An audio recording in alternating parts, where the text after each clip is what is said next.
Happy Valentine's, everyone. Love is in the air, people are showing their affection for each other, others are wishing they were in a relationship, and if you're like me, you're spending your Valentine's in your room, alone, with the love of your life. The love of my life is a powerful and virtuous frog woman that has stolen my heart, and she is Lae'zel from Baldur's Gate 3. She's a warrior from wherever she's from, and dude, she's so freaking in love with me. Like, she literally fought me, beat the ever-living hell out of me, then told me she felt bad for hurting me. Like, dude, she actually just wants me so bad.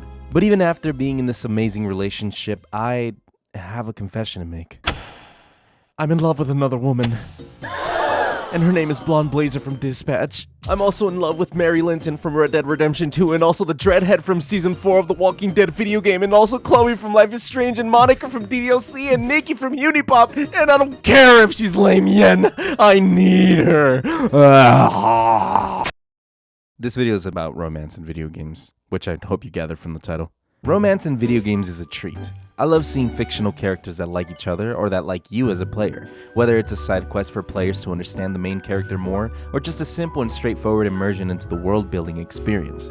It's never anything that makes or breaks a game, but I personally always enjoy a romantic companion in my experiences. With that being said, when romance is involved in a video game, I expect it to be quality. Don't just give me love slop and expect me to be happy. Give me a good reason to like and want the romance. Dispatch was one of those quality romances, making you go up against a flying blonde babe or the snarky and rebellious babe. Throughout the game, you uncover the stories of both of these characters, giving you the option to focus solely on one character or bounce around between the both of them. There were a lot of moments in the game where I felt conflicted between the two, not knowing who to pick and inevitably choosing both and getting neither. But the linear approach between the two choices you had made the game a lot more interesting, because they were both fighting for your attention, which is kind of what you want in a game like this, right? You want to be pinned in the middle, having the love interests fight for you, and you getting the difficult choice of choosing the right one.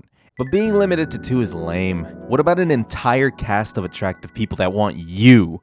The distinctive cast of companions you can have by your side are dynamic and varied for your romancing needs. Want an expressive, cocky, and foxy rogue that is secretly a vampire with a traumatizing backstory?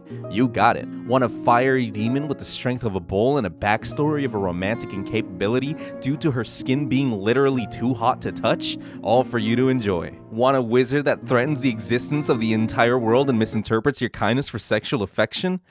You're kind of weird for wanting that, but that's there too, I guess. And they aren't just one-dimensional characters to serve the simple purpose of immersion. They're there to challenge your decisions, express their discomforts, they get offended when you say something they don't like, when you make a choice that discourages what they stand for, they can be shaped into whatever you want them to be. It adds a layer of freedom that the player gets to explore and a point in case to actually try to romance these characters, rather than just give them empty responses and have them fall for you anyway. Then you have the games with predetermined relationships that don't have the option to choose among options, which isn't a bad thing. Sometimes you get very interesting relationships that showcase the character's personality with the way they interact with their love interest, which makes the moments of character growth much more understandable and memorable. The Last of Us Part 2 has one of those relationships between Ellie and Dina, from when they were first being flirty and tensed out around each other, to intense moments of frustration and desperation between each other over their circumstances. A love that was important to both, but divided by Ellie's pursuit for revenge and the inevitability of separation because of Ellie's personal battle. Then we have the gun-slinging Arthur Morgan, a hardened killer whose outlaw lifestyle pushed away the love from his youth, Mary Linton. We reconnect with her, do her missions, and uncover a lost romance that they once had, the dreams they would fantasize about, the frustrations they both dealt with, the nostalgic comfort they gave each other. This romance dynamic between Arthur and Mary felt like a window of what used to be, and held a more implied affection for the player, inviting the player to figure out who they used to be. I was just starting to dream the silliest and softest of dreams. I miss you, and I will always miss you. But I cannot live like that, and it seems you cannot live any other way. And finally, we have the unapologetically birdie relationship of Nathan and Chloe from the Uncharted series. Two witty flirts competing for the glory of ancient treasures, as well as competing for who can make the other one more jealous. I had a lot of fun hearing their voice lines, how they talk to each other, the cutscenes with them being affectionate towards each other. It was a cute dynamic they had throughout the second game. Until, unfortunately, Nathan Drake fell for the Snow Bunny propaganda, but, you know, who are we to judge? I don't know how to end this video, so I'm just gonna read what's in the paper here. In conclusion, romance is yummy.